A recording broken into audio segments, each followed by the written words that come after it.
grande almoço aí, ó. Uma janta aí, ó. Uma janta com a família Zimmermann. Aí, rapaz. Tio. Esse aqui é o Alex, meu sobrinho. Esse camarada aqui, ó. Esse camarada aqui eu quero fazer daqui uns 8 meses, um máximo, ele bater diamante na Rinodê.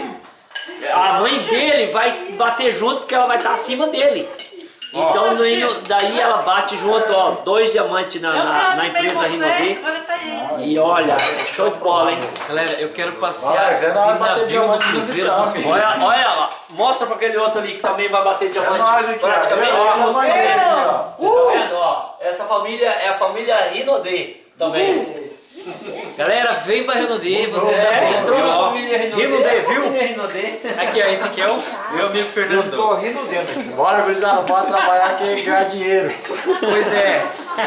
Rindo dentro aqui na carteira. Aí a Keila É também. isso aí, gente. Tem que trabalhar mesmo, ó. Quer dinheiro? Trabalhar. Dinheiro, Vem e andar pra cheiroso. Uhul, vem E andar pra cheiroso. É nóis, cheiroso. Perfumado, hidratado, tudinho. Verde. Vem na Rinodê. Ah, vendedor aí, ó.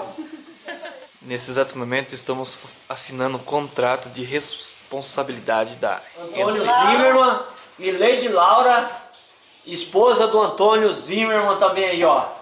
Então e vamos pra cima.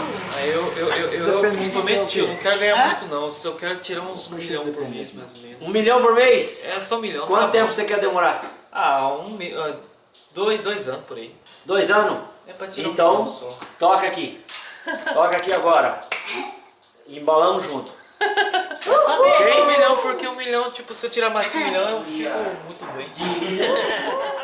Qualidade de vida, conhecimento pessoais, ajudas pessoais, deixar um legado de liberdade.